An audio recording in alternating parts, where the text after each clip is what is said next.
Welcome to the Human Capital Innovations Podcast.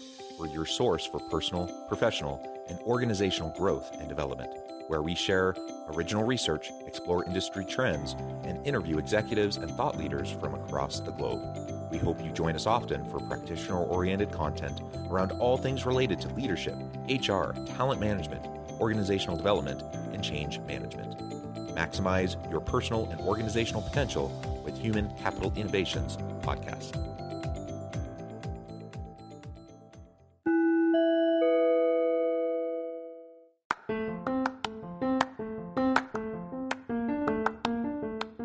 Do you enjoy the Human Capital Innovations Podcast? Enjoy ad-free listening by going to the Patreon page, and please consider contributing even at the producer or sponsorship level. And please leave a review. Thank you for your support.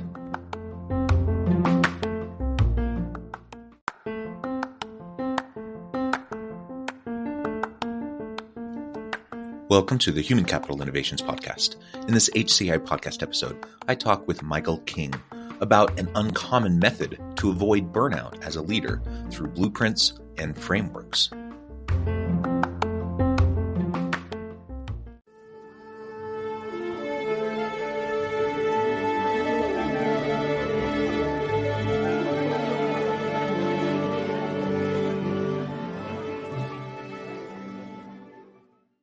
Michael King, welcome to the Human Capital Innovations Podcast.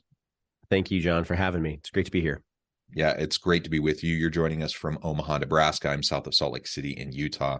And today we're going to be talking about avoiding burnout as leaders. There's lots of conversations around burnout generally. We talk about how leaders can support their people in avoiding burnout, but leaders are dealing with it too. They're having a great weight put on them. They're having to navigate all the complexities. So how do we navigate and avoid burnout as a leader? And what are some of the uncommon methods that we can go about using to try to help with that? And I know you talk a lot about blueprints and frameworks around how that can be done. So we're going to unpack that and explore that all together today.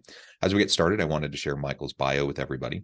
Michael King is founder and CEO of Teams Coach LLC, is a highly sought after executive and business leadership coach, and he helps business leaders clarify and execute at high levels through his proprietary Teams methodology to develop measurable business growth and company-wide collaboration. Michael has close to 20 years of hands-on experience leading teams and organizations, and in the past 5 years, he's worked with a wide range of clients from solo entrepreneurs to top company executives. And I could really go on and on, but I'm going to pause there. Anything else, Michael, that you would like to highlight with your own professional journey and path as you've gotten to this point before we launch on into the conversation? Yeah, well, I think that bio makes me sound significantly more, important or significant than what I truly am. But I do feel really very, very lucky that I end up being in the lane that I feel like I was created for, even how this links into the conversation we're going to talk about today with leader burnout.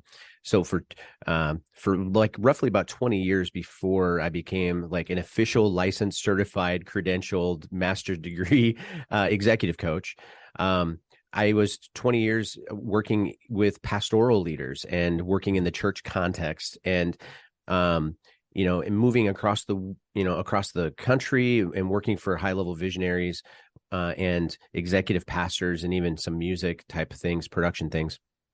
And I actually got to a place to where I experienced burnout. It affected my life, it affected my family, affected the churches that I was serving. And so somewhere in the whole grand orchestrated design of purpose in my life, things played out a little bit differently for me. So I'm so thankful that I get to lead from a first share experience on this. But thank you for having me on this podcast. It's great. So I got 3 amazing kids, married to my wife, Beth, for 25 years. We have 2 huge dogs that are about the size of horses. I got a St. Bernard and a St. Berdoodle. And so it's been great. And so living here in Omaha, Nebraska, I do love Omaha. The peak of our stress level here in living in Nebraska literally comes down to whether the football team is winning and who's going to coach them next year. So, so it's been a bit rough lately, is what you're saying. Oh my word! It affects everything. It affects the state economy. It affects whether People actually go out and go shopping, hang out with their friends or their family.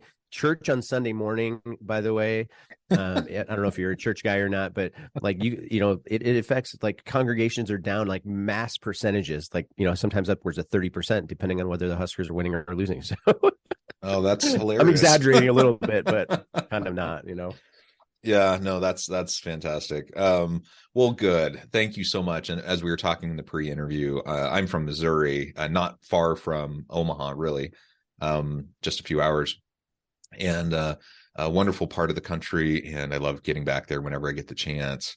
And I totally get, how the whole community gets wrapped up in something like football and those sorts of things. All right. So today we're going to be talking again about burnout. And again, as I mentioned in the introduction, this impacts everybody. I mean, everyone's been dealing with burnout. COVID's been a really tough time. And people had to figure out how to navigate schooling at home while working, and all the health and mental health challenges during that time. And we've largely come out of the height of the pandemic and the COVID restrictions and all of that. Yet many people still are struggling to kind of get their footing and get set again, even though things have kind of gotten back to quote unquote normal. During all of that time, tons of attention was given towards the average worker who may have been struggling, and how organizations needed to show empathy and compassion and accommodations towards people who are struggling to avoid burnout. And especially with the Great Resignation and a tight labor market, like, you better treat your people well and help deal with burnout, otherwise you're going to lose them. So in all of that conversation, though, very rarely do we actually talk about the leaders within the organizations who are also experiencing the exact same things, yet they often don't have people looking out for them the same way that hopefully they're looking out for their team. Right. So let's start there and talk about burnout as a leader, how, it's similar in many ways to just the normal burnout that any worker might feel, but also maybe some of the unique elements of leader burnout that are worth highlighting. And then we can get into how we can go about avoiding it. This is it's a serious topic. And I think more times than not, we end up finding people in burnout phases of leadership, and we don't know necessarily why. You might find yourself as a senior leader within an organization and consistently going into one of your peers' offices and just feeling like, man, I'm so tired of having the same conversation with this person over and over again, because they just seem like they're a Debbie Downer. They're just not bringing any life to the party. They're certainly not producing, and you don't necessarily know what to do about it. And I think that's why executive coaching, this is why, like, for me, man, I love that I get to work with Fortune 500 C-level leaders. I love it. Why? Because I get to feel like I'm making a massive difference in making shifts to be able to help somebody find their purpose, but also for them to be able to see and think differently, to be able to help them live out their best version of themselves, best life, affects their family life, it affects their organization that they serve. So when we talk about that topic, we're really talking about a couple different things that we need to address. First and foremost, the mind, why we think the way that we think, the way that we feel, and the decisions that we make. And those three things along the way, there's all these different, like, snippets of tricks that get thrown our way that make us feel like that we're incapable of making decisions, that we deserve to feel the way that we feel. And then the decisions that we make aren't decisions that we make, but it's consequences that we're stuck with. And those are kind of the big three elements that come into play when it comes into a leader kind of accepting burnout instead of fighting their way through it. Yeah. Accepting it, leaning into it, understanding that it's a natural part of the process that everyone has to deal with, and then trying to have healthy ways to navigate it, I think is important. Sometimes I think about the burdens that anyone has, and you've talked about pastoral work in a church context, whether we're talking about that context or we're talking about just general community context or organizational context. People have burdens. Everyone has their stuff. Every single person in your organization, in your team, has their own backstory, their own history, their own stuff on a daily basis that they're dealing with. And there's usually hard stuff going on in pretty much everyone's life. And so recognizing that, and recognizing as a leader, on the one hand, we want to be supportive and show empathy towards those people, and we need to practice self-care for ourselves. We also just need to recognize that it's part of the deal. Like, it's part of the deal of life that you're going to be dealing with these things.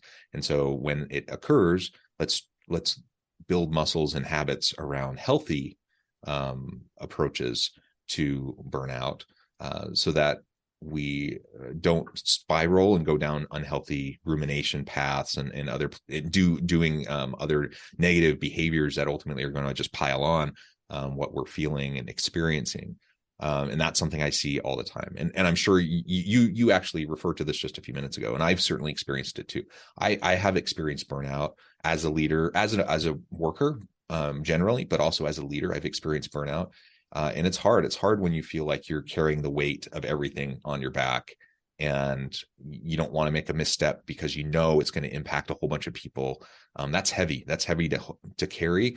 And especially when, I mean, in the best of times, that's a heavy weight to carry. But when things are really complex and messy, and the ground is shifting under you as you walk, that's really hard to be able to deal with that and keep perspective, and to recognize and value the challenges that you're facing at the time, so that you can deal with them in a productive way.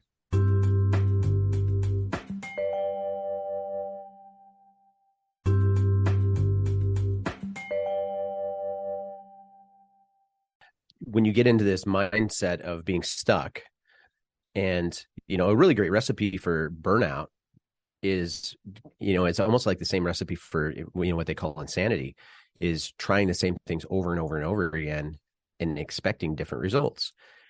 When you get into this phase where it's like you feel like you don't have the ability to do something different, that you're stuck running the same exact play that you've been running forever, but you desperately need something different to happen within your life and within your organization, but you don't have the authority or even the ability to make a different decision, to make a different choice. That's a really great opportunity for you to absolutely spiral out and to get burnout. So, and one of those things is, so when we talk about even just on the first part of it, so we talk about, how you think, your mind, how you feel, and then the decisions that you make. Going all the way back to the mindset part of that, within working with an executive leader, of understanding you have your inputs and your outputs. So the first thing that I would challenge you on is just recognizing, I love this quote, that you are the sum average of the 5 loudest or the 5 most influential voices in your life. Understanding that part of the way that you're thinking about things, and even how you feel like you might have the authority to take on certain things, has a lot to do with who's influencing you in the first place. So who's your boss? Who's your reporting authority? How does that look like? Is there a good chemistry relationship happening there? Is there a clear understanding of the issues that are actually at hand in the first place?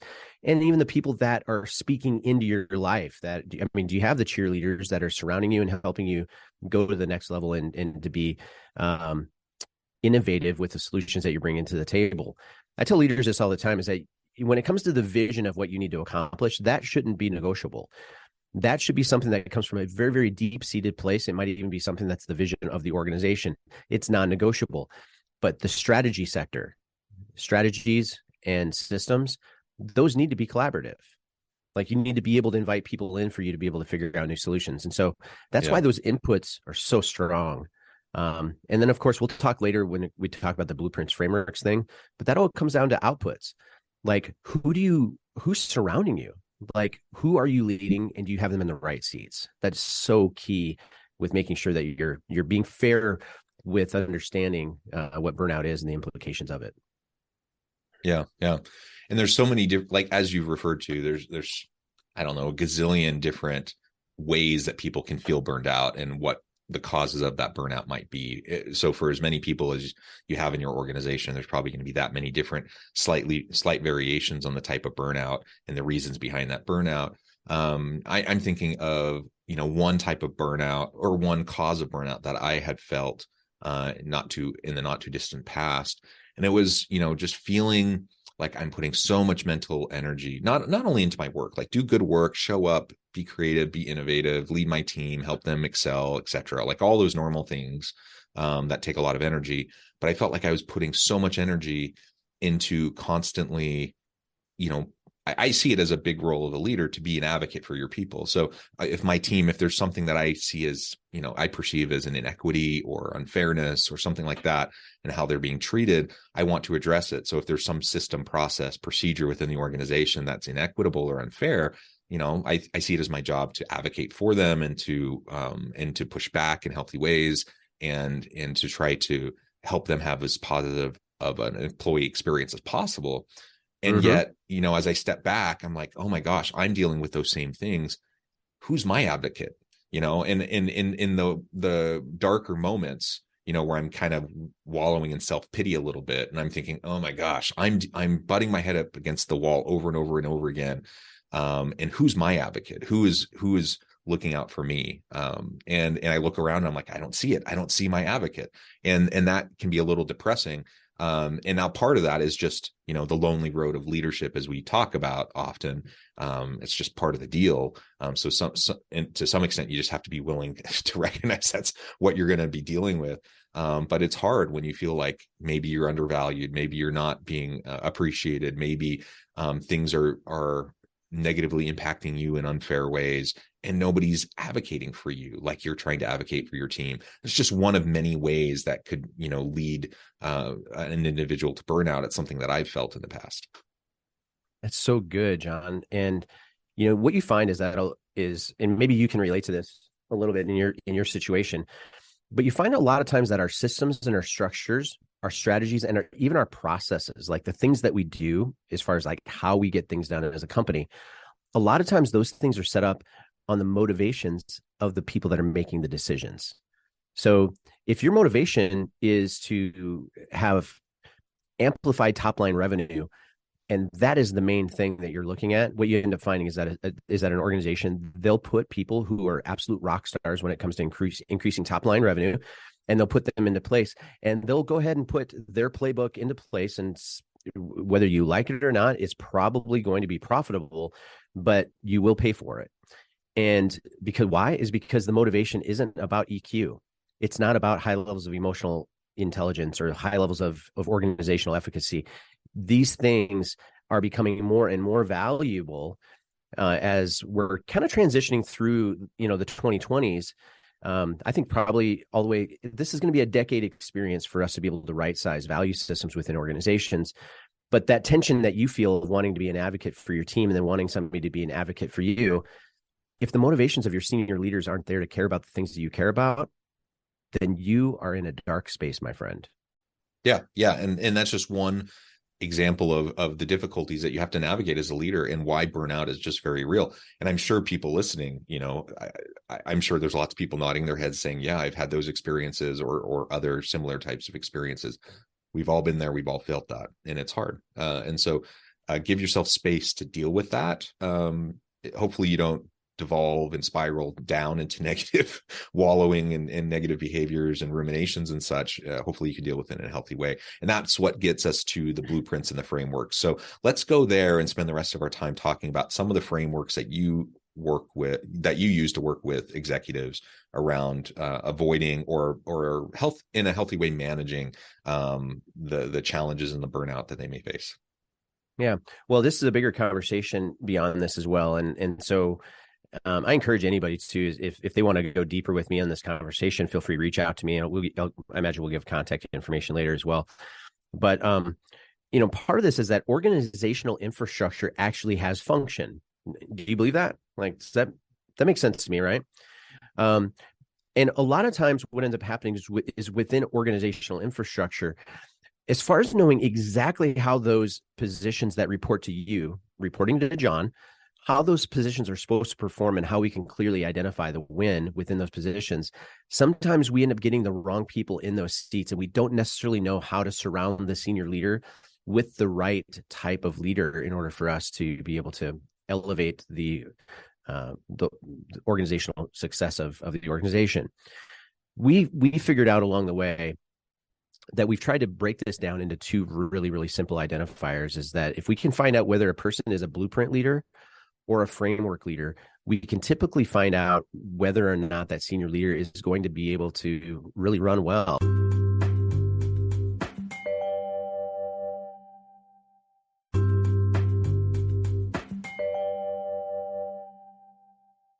just a very generalized statement, I think that bandwidth is the number one asset for any senior leader.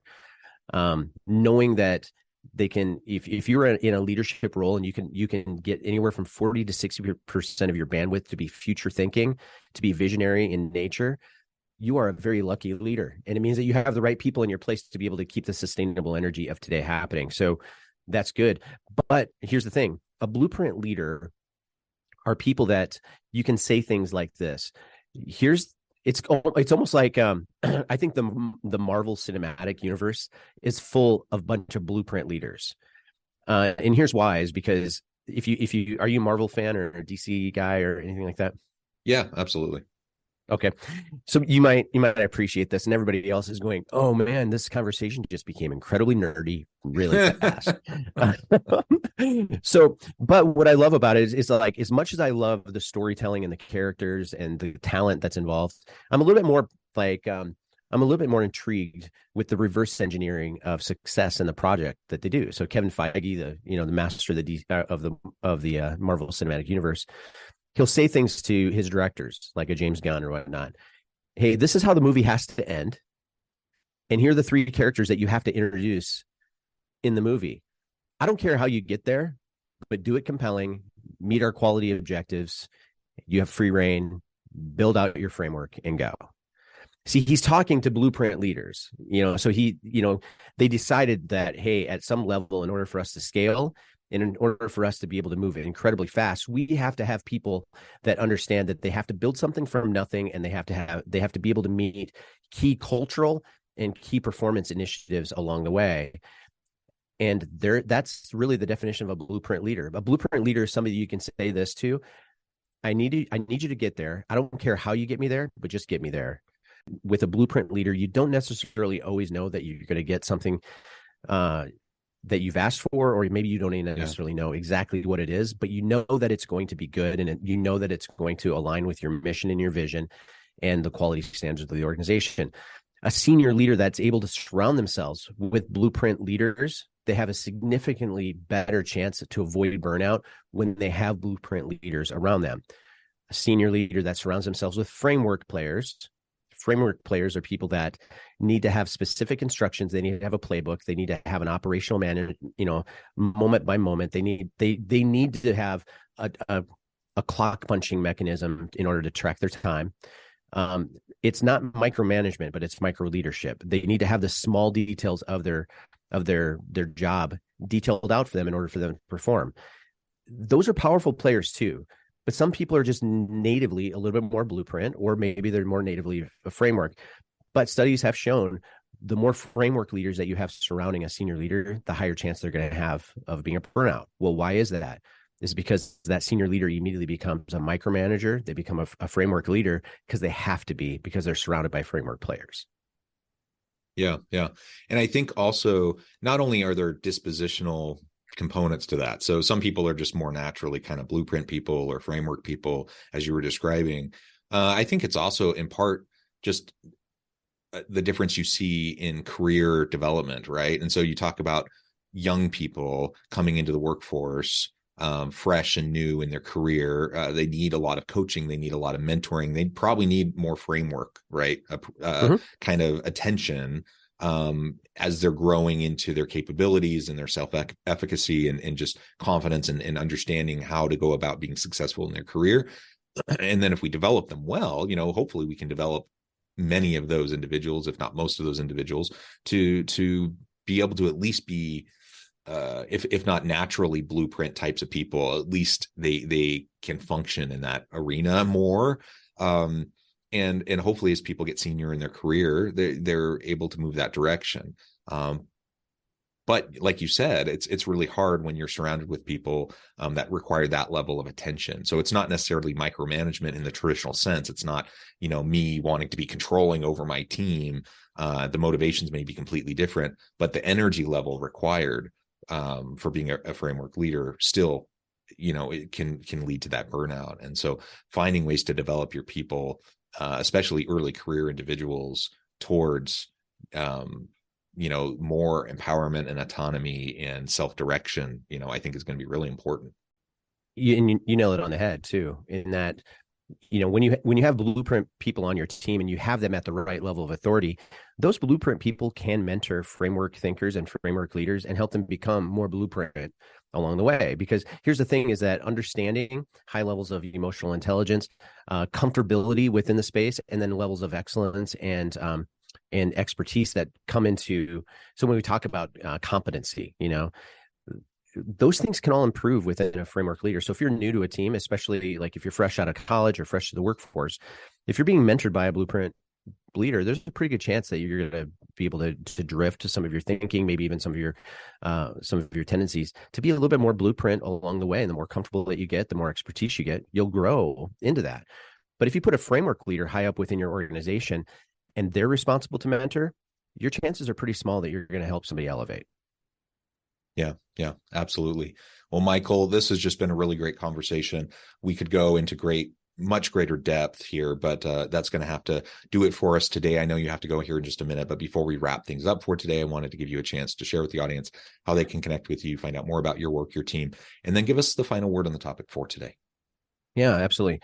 Well, my website is www.teams.coach. So feel free to check us out on the web, the interweb, the internet.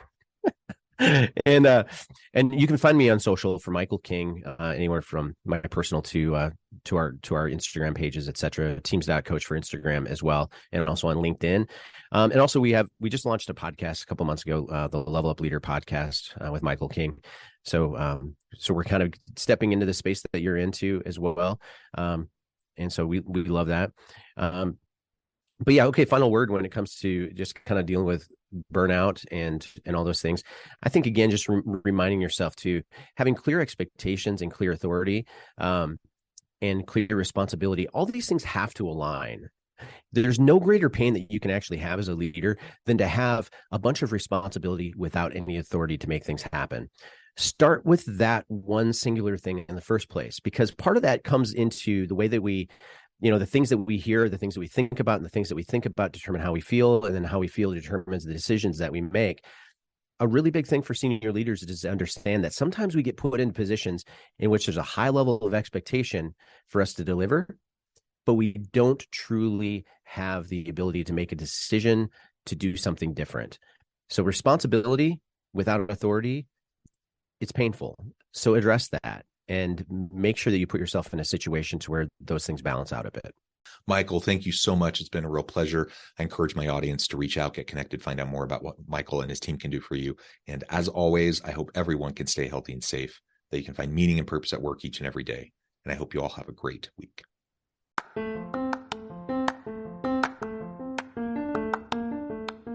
you enjoy the Human Capital Innovations podcast?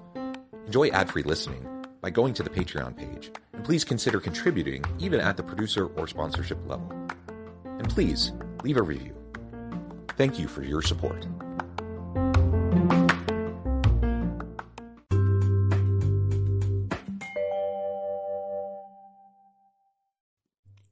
Thanks again for joining us for this episode of the Human Capital Innovations Podcast.